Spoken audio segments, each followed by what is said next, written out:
Andrew with Yoda Home Inspections. We're doing a sewer scope today here in Tooele. Today is January 28th, 2025.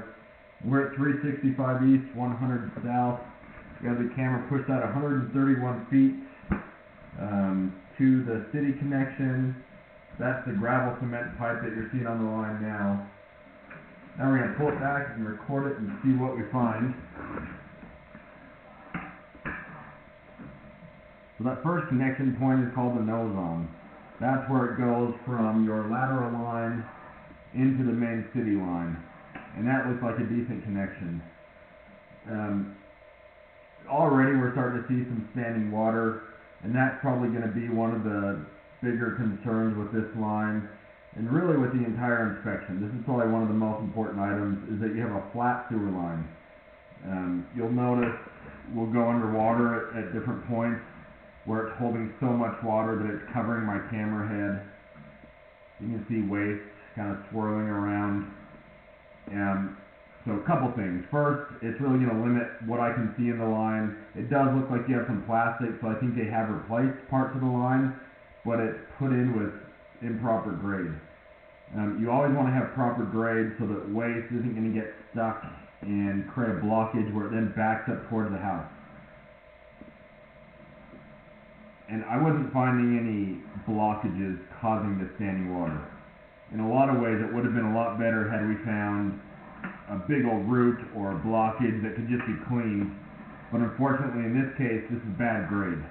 And the only way to fix bad grade is to dig up the line and re-slope it. So it's unfortunate that you do have areas that are newer where they've already dug up the line, and yet it was still put in with improper grade. Kind of unpredictable because, you know, eventually water will build up and flush out the waste, and so I wouldn't predict that it back up tomorrow, but as you use the line, you know, you might have a blockage and a backup in a year where had it had proper grade, it would be a little more maintenance free.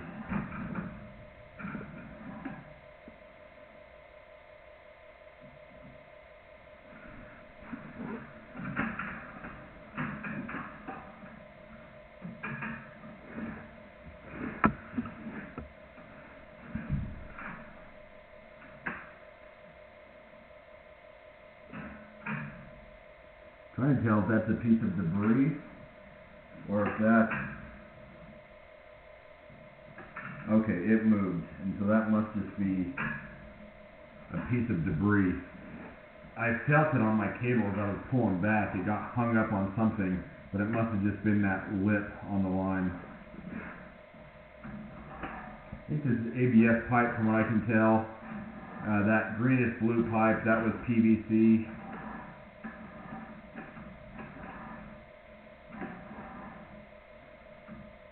I mean, a lot of areas that just have standing water. Right here, there's just a tiny bit, so it's still not ideal, but not as bad as where it was covering my camera head. But even with a little standing water like that, grease and soap scum and waste can settle, and it'll create a sticky spot, and then it makes it easier for bigger pieces of waste to get stuck. Starting to go underwater here, 65 feet out.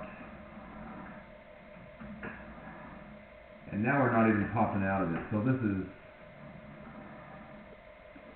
quite the belly. Going on 10 feet at this point.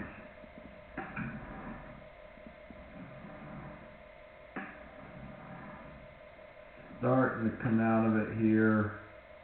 48 feet, so I mean you're close to 20 feet of a belly. I mean that's a long section for waste to have to float through.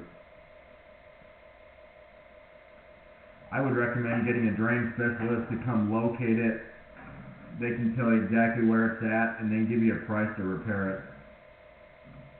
it. Kind of a rough joint here. That edge could allow waste to get stuck, which could allow a blockage to form.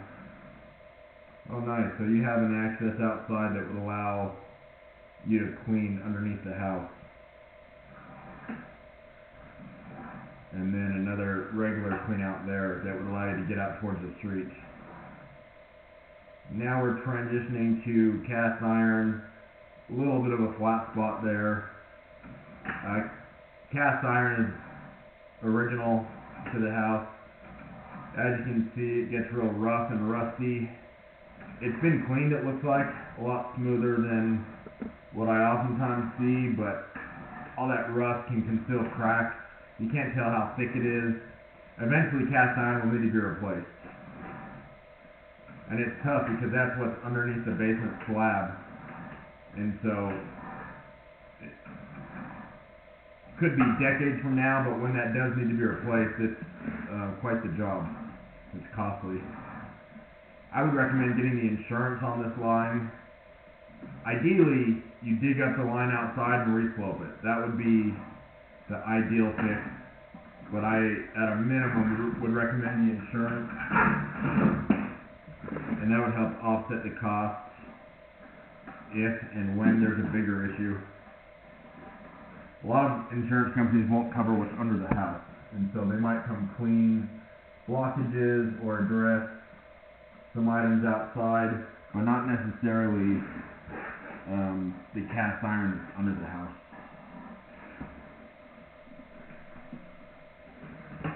I'm going to end this recording now.